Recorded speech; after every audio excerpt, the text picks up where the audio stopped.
Buenos días, vamos entonces a comenzar con la clase de antiinflamatorios no esteroides.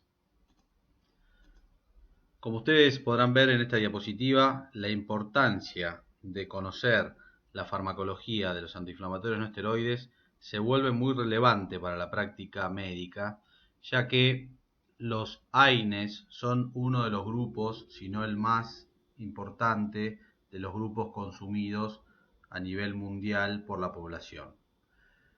Como son uno de los grupos farmacológicos más utilizados y que más gasto en salud implican, también, como ustedes podrán ver, son responsables de un porcentaje muy alto de las internaciones en los diferentes países.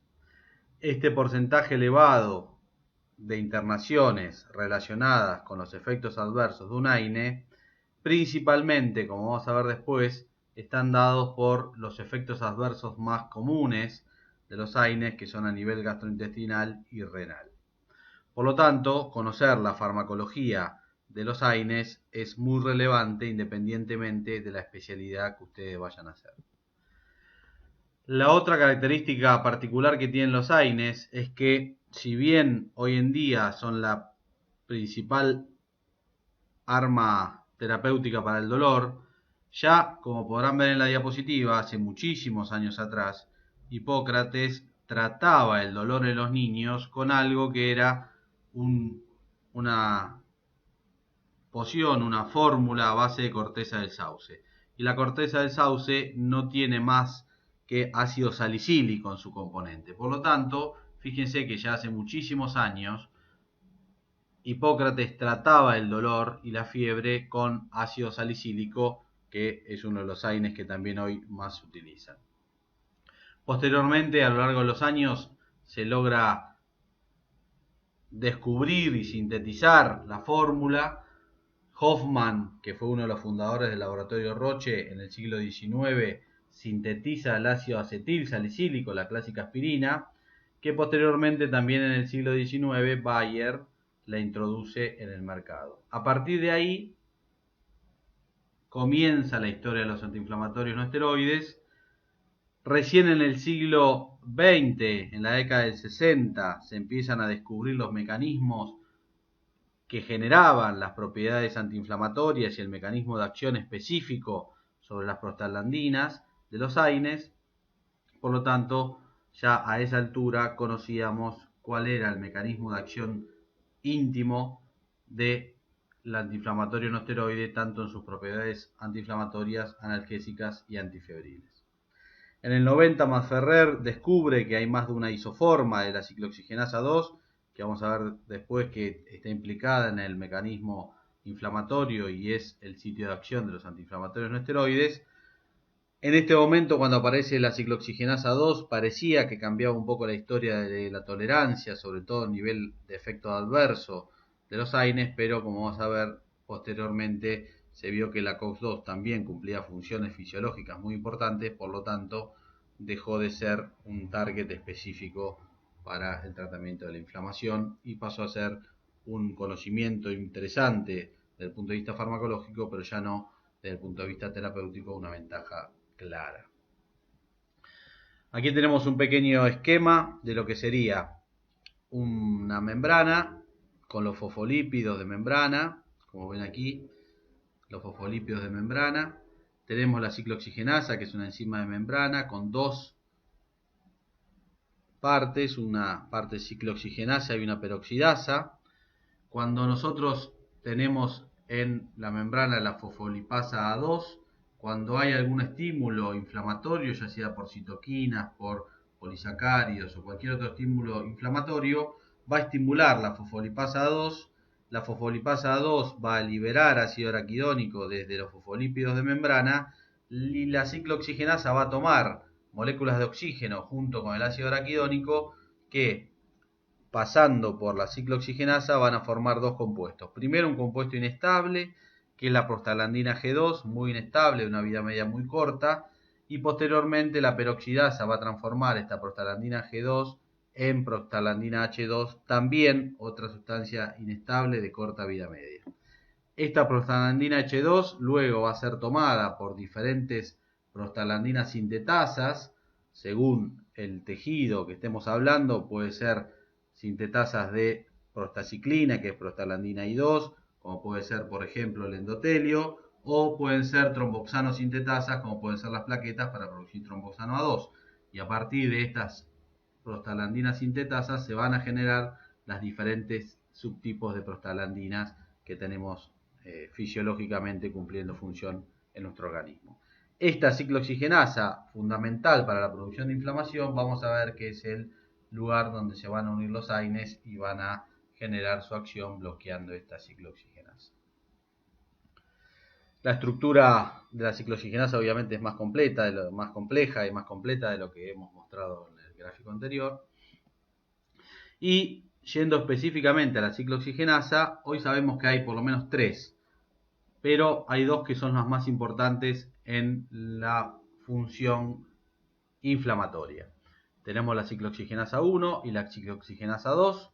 Sabemos que en lo relacionado con la inflamación, la ciclooxigenasa 1 es constitutiva, significa que siempre está presente y es la responsable de incrementar, junto con la ciclooxigenasa 2, la producción de prostaglandinas en los fenómenos inflamatorios. La característica que tiene, que al ser constitutiva, no cambia durante el proceso inflamatorio, no aumenta su expresión.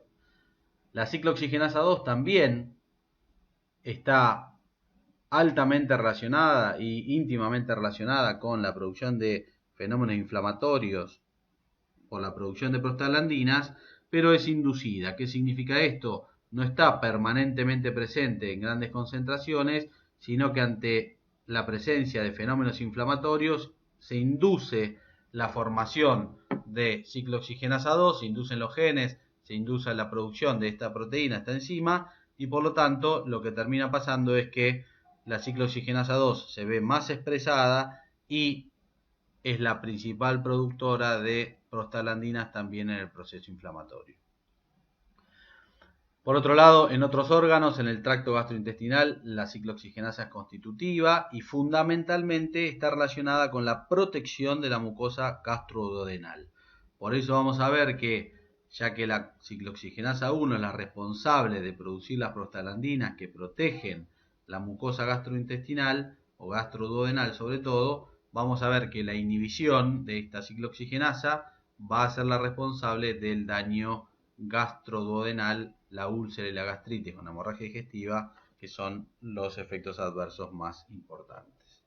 En el caso de la ciclooxigenasa 2 no cumple un rol específico en la protección de la mucosa gastroduodenal, pero sí, como aquí lo dice, se ha visto que aparentemente está incrementada su expresión, se induce en presencia de cuadros de tipo tumorales, ya sea benignos o malignos, colónicos, y esto dio a el desarrollo de la teoría que dice que si yo le doy un antiinflamatorio que bloquee específicamente la ciclooxigenasa 2 a un paciente con alto riesgo de cáncer de colon porque tiene poliposis familiar o algún antecedente o alguna predisposición genética para cáncer de colon, el darle un inhibidor de la ciclooxigenasa 2 le disminuye el riesgo de cáncer de colon. Esto se ha comprobado, esto fue lo que llevó al desarrollo de ciertos estudios para tratar de demostrar que el uso de un inhibidor de la ciclooxigenasa 2 disminuía el cáncer de colon, pero también estos estudios a largo plazo fueron los que terminaron mostrando que el bloqueo de la ciclooxigenasa 2 tiene efectos adversos cardiovasculares, como ya vamos a ver. A nivel del riñón, el otro lugar que es muy importante, como podrán ver, tanto la COX-2 como la COX-1 son constitutivas, o sea, están siempre presentes, y en realidad, como ustedes pueden ver, y después vamos a ver las funciones específicas de las diferentes prostaglandinas, están básicamente mediando la regulación de la perfusión renal y de mantenimiento del filtrado glomerular, sobre todo en situaciones de estrés renal, como pueden ser cuadros de hipoflujo o de hipovolemia. Por lo tanto, son muy importantes las prostaglandinas, como después también vamos a ver, para el mantenimiento de una adecuada función renal, sobre todo en situaciones de tensión o de riesgo renal. A nivel cardiovascular, aquí también es muy importante, esta es información que ya tiene varios años, pero que fue relevante a la hora de entender por qué la inhibición de la ciclooxigenasa 2 producía trombosis arterial. Se sabe que la ciclooxigenasa 1 es constitutiva, o sea, está siempre presente a nivel de las plaquetas, y básicamente en las plaquetas es la responsable de la producción de tromboxano, principal proagregante de las plaquetas. Por otro lado, el endotelio también es constitutiva y genera la prostaciclina, que es la prostaglandina I2, que es uno de los principales antiagregantes producidos por el endotelio. La ciclooxigenasa 2, por otro lado, es constitutiva, también está siempre presente y produce también prostaciclina. Fundamentalmente en el endotelio parece ser la ciclooxigenasa 2 y se ve muy inducida, o sea, aumenta su expresión en fenómenos de aterosclerosis y vasculitis, o sea, cuando hay daño endotelial. Esto sería la base por la cual se cree que en cuadros de riesgo vascular, pacientes con aterosclerosis o vasculitis, que tienen daño endotelial y que tienen más riesgo de trombosis arterial, la inducción de la ciclooxigenasa 2 permitiría mayor producción de prostaciclina y mayor efecto antiagregante. Por ello, cuando yo la bloqueo en forma selectiva con un inhibidor de la ciclooxigenasa 2, estoy bloqueando este efecto antiagregante, por lo tanto, favorezco la agregación plaquetaria. ¿Por qué? Porque la plaqueta, como tiene COX-1, no va a quedar inhibida. Si inhibo específicamente la COX-2, lo que hago es sacar el efecto antiagregante y este sería el mecanismo por el cual los inhibidores selectivos de la COX-2 generaron aumento de los eventos cardiovasculares que llevaron a muchos de ellos discontinuarse del mercado. Por otro lado, también cumple un rol a nivel reproductivo y a nivel hueso, pero en este caso, para lo que a nosotros nos interesa, es un dato menor. Como dijimos, lo otro que tenemos que ver son las funciones de las diferentes prostaglandinas en los diferentes órganos. De esta forma nosotros vamos a poder entender, si sabemos cuáles son las funciones de las prostaglandinas en los diferentes órganos, vamos a entender perfectamente qué efectos colaterales vamos a tener si con un AINE inhibimos la producción de prostaglandinas, qué efectos adversos o qué efectos terapéuticos. De esta tabla que están viendo en la pantalla, lo importante tiene que ver con las acciones de las diferentes prostaglandinas a nivel vascular y a nivel cardiovascular. Sepamos que la inflamación, básicamente las más importantes son las prostaglandina E2 y la I2. La F2 es más importante en el útero grávido, pero en inflamación tenemos la I2, que es la prostaciclina, la I2 también es prostaciclina, y la E2. Por otro lado, el tromboxano A2, que como dijimos, es producido por las plaquetas y básicamente el efecto tiene que ver con el efecto proagregante plaquetario. Si nosotros vemos a nivel vascular, veamos que tanto la prostaglandina E2 como la I2 van a producir relajación vascular y aumento de la permeabilidad. Son vasodilatadoras, ambas dos, y aumentan la permeabilidad vascular. Esto va a generar dos de los signos más clásicos de la tríada inflamatoria de Virchow, que son el rubor, que está dado por la relajación y el aumento del flujo local, el calor, que está dado también por el aumento del flujo plasmático en la zona de inflamación, por eso tenemos calor, aumento de la temperatura y rubor, y la permeabilidad vascular que generan el aumento de la permeabilidad vascular que genera la prostaglandina C2 e I2, lo que van a hacer es favorecer la aparición de edema, y eso genera el tumor o la hinchazón, digamos. El aumento del edema genera que el tejido inflamado se inflame y genere hinchazón y aumento del tamaño local, básicamente por la aparición de edema. Entonces, tanto la prostaglandina E2 como la I2 generan relajación vascular, vasodilatación, aumento del flujo vascular y aumento de la permeabilidad. Eso lleva a la aparición de ruboración, calor y edema con la tumoración clásica de un sitio inflamatorio. A nivel de la sangre, como dijimos antes, tenemos la prostaglandina E2, también es antiagregante plaquetario y aumenta la llegada de células inflamatorias, sobre todo neutrófilos, a la zona de inflamación. La prostaglandina I2 también es, como dijimos, es antiagregante plaquetaria. Y el tromboxano, como dijimos, es el principal proagregante plaquetario, o sea, aumenta la agregación plaquetaria. A nivel del flujo renal, como también algo mencionamos, fíjense que tanto la prostaglandina E2 como la I2 generan aumento del flujo sanguíneo, aumento de la diuresis, aumento de la secreción de renina. Mecanismos muy importantes a la hora de cuadros en los cuales el riñón tiene un déficit de flujo real, ya sea por una hemorragia, deshidratación o un flujo efectivo, como puede ser un cuadro ascítico hematoso, donde la hipovolemia real o relativa genera una disminución del flujo sanguíneo renal, por lo tanto ahí se activa la producción de prostaglandinas que mantienen el flujo renal en esas condiciones. Por eso, si yo bloqueo con un antiinflamatorio la producción de estas prostaglandinas, vamos a ver que uno de los efectos adversos que puede generar es el desencadenamiento de insuficiencia renal aguda o deterioro renal. ¿Por qué? Porque le estoy quitando al riñón su principal mecanismo de defensa. Y a nivel digestivo, como también algo mencionamos, dijimos que la constitutiva era la ciclooxigenasa 1 y que producía básicamente un fenómeno de protección de la mucosa gastroduodenal.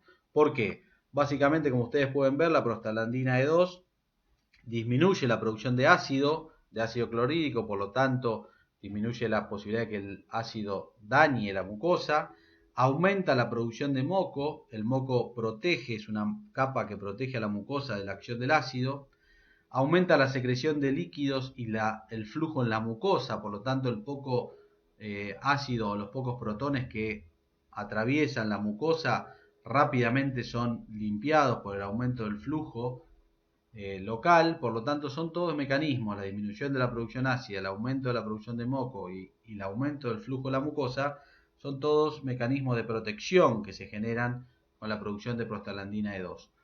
Si yo bloqueo con un AINE la producción de esta prostaglandina, voy a perder estos mecanismos de protección. Va a haber más producción de ácido, menos producción de moco, menos flujo, y eso puede llegar a aumento de la lesión de la mucosa gastroduodenal, aparición de úlcera, aparición de gastritis con hemorragias digestivas, que en muchos casos pueden ser cuadros graves que lleven a la muerte del paciente. Por último, también dijimos que las prostaglandinas mediaban el fenómeno inflamatorio, mediaban el fenómeno doloroso. ¿Por qué? Porque las prostaglandinas disminuyen el umbral del dolor, por lo tanto hay hiperalgesia, con menor estímulo ya siento dolor. Ese es el mecanismo por el cual las prostaglandinas producen dolor y por eso cuando doy un antiinflamatorio no esteroide también quito el dolor, porque dejo de ejercer esta función de la prostaglandina de disminuir el umbral del dolor. Y a nivel hipotalámico vamos a ver después que el aumento de la prostaglandina E2 genera fiebre, por eso también se utilizan como antifebriles. Como resumen de la función de las prostanoides, las prostaglandinas, básicamente en el fenómeno inflamatorio, tenemos que a nivel del tromboxano, básicamente lo que va a hacer es un aumento del tono vascular y aumento de la agregación plaquetaria. Es un proagregante producido por las plaquetas. Y las prostaglandinas E2 e I2, que son las más importantes en el fenómeno inflamatorio, como ya les he mencionado, generan aumento de la permeabilidad, aumento de la permeabilidad.